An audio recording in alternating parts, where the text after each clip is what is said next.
Olá, boa noite. Está no ar o Redação TV desta quinta-feira, 30 de julho. Data muito especial para a literatura do Rio Grande do Sul, pois marca os 120 anos de nascimento de Mário Quintana. E para homenagear nosso grande poeta, nós estamos aqui no antigo Hotel Majestic, no centro histórico da capital, onde o Mário passou seus últimos anos de vida e hoje é a Casa de Cultura Mário Quintana. Nós estamos aqui nesse espaço que reconstrói o quarto do poeta. E hoje o dia foi de grande movimentação nos espaços da casa, pois tem muita gente aproveitando as atrações da programação especial de aniversário do poeta, que acontece nos meses de julho e agosto. Mário Quintana tinha um humor sutil e conseguia unir o erudito e o popular. Seus livros são lidos por pessoas de diferentes idades. Nós vamos mostrar agora uma reportagem especial dedicada à vida e à obra do poeta.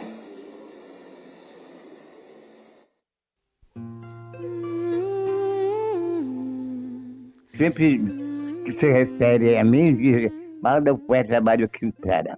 Eu sou jornalista, é a minha profissão. Poeta é o estado.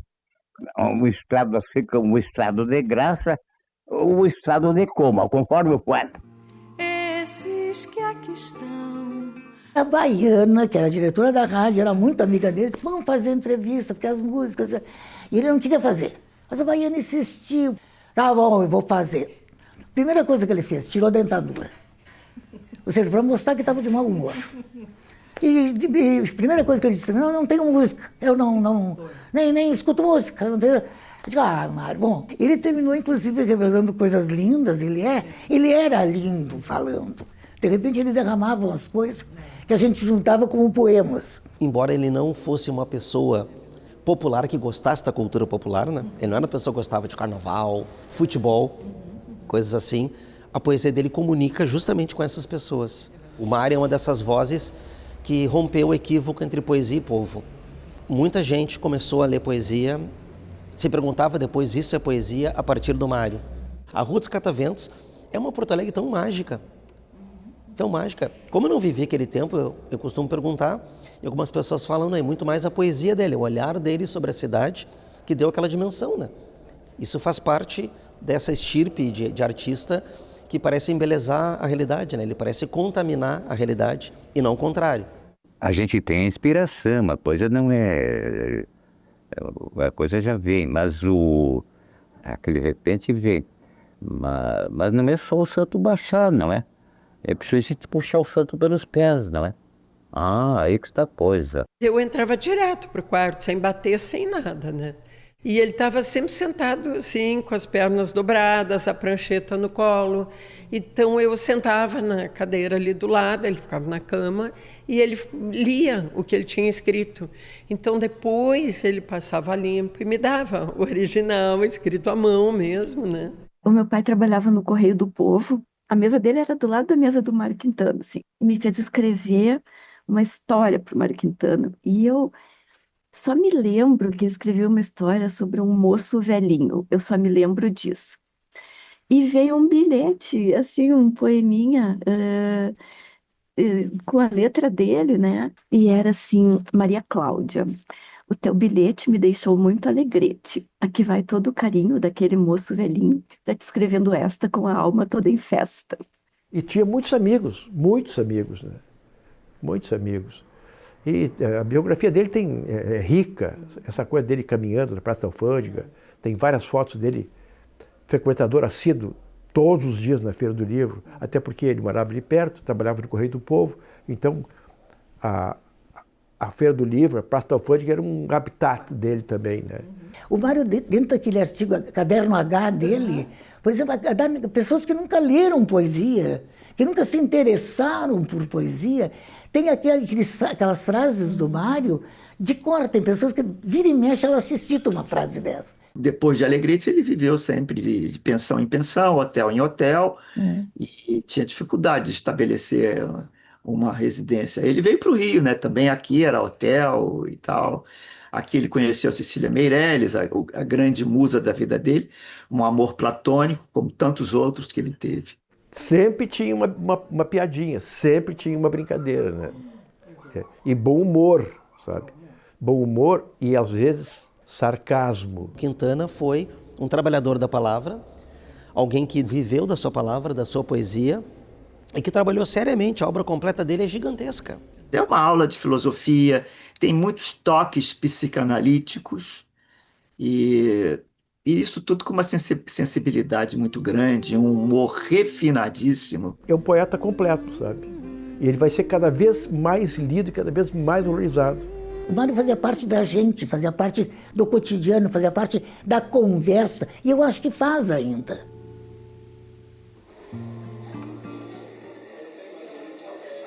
Nós vamos continuar falando sobre as homenagens a Mário Quintana, mas agora a gente muda um pouquinho de assunto para saber qual a situação dos moradores de Porto Alegre que podem ser afetados pela cheia do Guaíba. A Defesa Civil está monitorando a elevação das águas.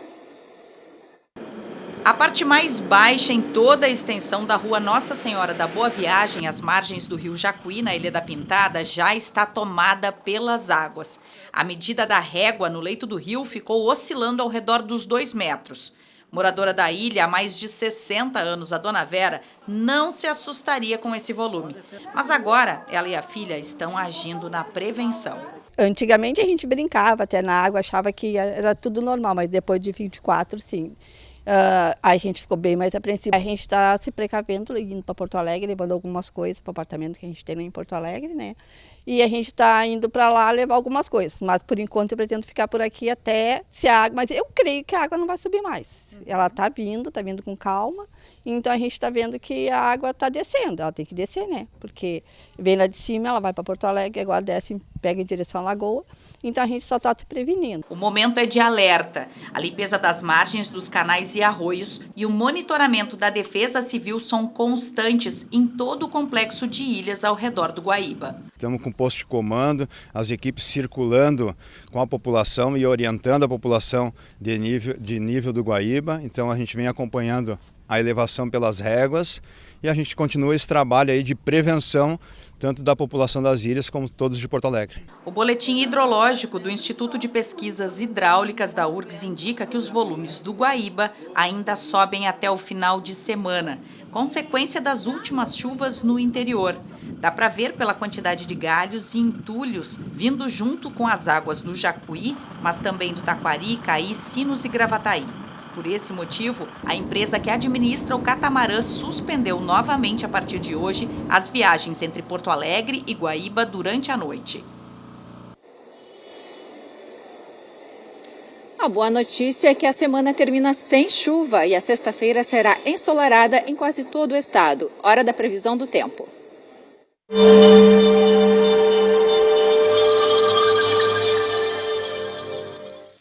Antes da volta dos temporais no fim de semana, a instabilidade se dissipa totalmente. Com isso, a sexta-feira terá predomínio de sol entre nuvens no sul e na fronteira com a Argentina.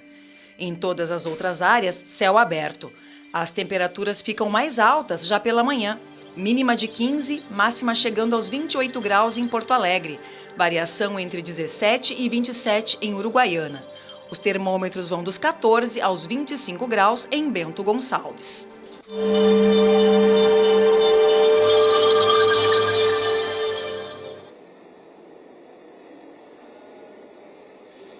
E voltamos a falar sobre os 120 anos de Mário Quintana, um longa-metragem sobre uma época da vida do poeta, foi filmado aqui em Porto Alegre. O filme Minha Sombra Luminosa conta a história da relação do poeta com a fotógrafa Liane Neves, ele com 79 anos e ela com 24. Sobre isso eu converso agora com o Tomás Fleck, que é o diretor do filme. Tomás, você escreveu um livro e esse livro virou o longa-metragem, não é? O que te chamou a atenção nessa história que fez você escrever sobre ela? Acho que o que me chamou mais atenção foi como uma fotógrafa tão jovem conseguiu chegar perto de um poeta que já era tão consolidado, que tinha 79 anos, e como essa amizade se construiu, porque ela é muito inusitada, é um contraste muito grande de idades. Então, é uma história que gera muita curiosidade, tipo, como isso aconteceu. Daí eu tive a honra, já conheci a Liane Neves, que é a fotógrafa, e ela me confidenciou várias partes dessa história, onde eu consegui preencher com partes ficcionais e contar uma história de amizade inusitada entre essas duas figuras. Legal. E como foram as gravações aqui em Porto Alegre? Foi ótimo, a gente foi muito bem. Eu sou daqui, né? Mas tinham pessoas da equipe que não eram. A gente foi muito bem recebido, a cidade nos abraçou muito. A gente pôde filmar em diversos lugares da cidade e reconstruir essa Porto Alegre dos anos 80, que também é uma Porto Alegre que em muitos lugares já está esquecida. A gente teve essa alegria de poder recontar a história da cidade também, junto com o Mário e junto com a Liane. Bom, e em que pé está o filme? Conta pra gente. Agora a gente está na etapa de edição, que dura mais ou menos aí mais uns 6 a 8 meses. Então, a partir daqui, sei lá, 1 ano, o filme vai estar 100% pronto. Que daí a gente começa a jornada de festivais, e depois vai para o cinema, e daí todo mundo vai assistir. Muito obrigada, então, Tomás Fleck, por conversar com a gente hoje. Que o filme, né, tem um bom caminho aí pela frente. E quem está aqui também com a gente é a própria Liane Neves. Olá, Liane, tudo bem? Tudo bem, ótimo. Prazer estar aqui. A gente está aqui com fotos da própria Liane, não é? Conta pra gente. Isso, aqui tem algumas fotos, porque eu tive o privilégio de conhecer o Quintana, como o Tomás falou, quando ele tinha 79 anos, e eu acompanhei exatamente os 80 anos do poeta. Eu fiquei 1 ano acompanhando a intimidade, o dia a dia do poeta, pelos lugares preferidos que ele gostava aqui na cidade, principalmente o centro de Porto Alegre. Bom, e o nome do filme, né, Minha Sombra Luminosa, é um apelido carinhoso que o Mário te deu. Conta pra gente. Exatamente. Ele, no 3º ou 4º dia que a gente se encontrou, ele disse, lá vem a minha sombra luminosa. Aí eu pensei, e era eu. E aí virou, né, carinhosamente um apelido, como ele me chamava, que virou tanto o título do livro quanto o título do filme, né, que foi inspirado no livro, Minha Sombra Luminosa. Você tem uma trajetória reconhecida, não é, de acompanhar diversas personalidades. Como era o trato pessoal com o Mário Quintana?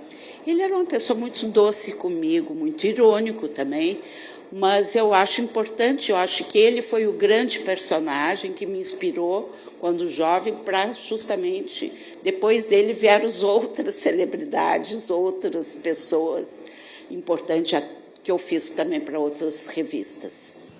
Bom, e como foi para ti saber que essa história iria virar um livro e também um filme? Olha, eu nunca imaginei que eu fosse virar personagem, também que fosse virar tema de um filme, um longa-metragem. Mas é muito legal, porque isso é história, isso é a memória, né? E a fotografia, eu acho que também é memória. E como está sendo para ti ver esse espaço também que foi reinaugurado, não é? Ver as tuas fotos aqui. Ele percorrendo. E eu acho que é importante assim, ó, ele escreveu um pequeno poema para mim. Ele diz, os fotógrafos têm a mesma função do poeta, eternizar o momento que se passa. Que lindo. Agradeço muito a tua participação também, Liane Neves. E é isso, a gente fica aqui na expectativa do lançamento do filme Minha Sombra Luminosa. E se você quiser, então, acompanhar a programação especial da Casa de Cultura Mário Quintana, dedicada aos 120 anos do poeta, é só entrar no Instagram da Casa de Cultura e conferir toda a programação.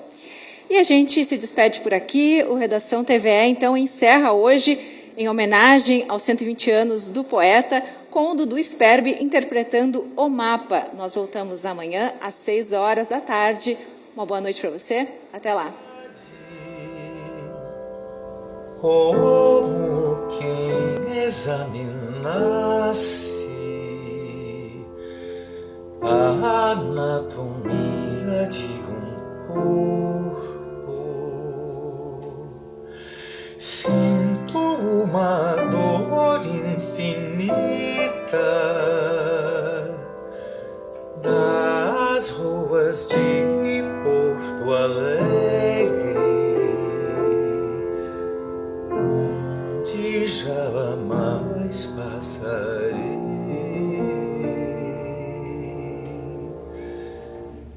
Há tanta esquina esquisita, tanta nuança de paredes, há tanta moça bonita nas ruas que não andei.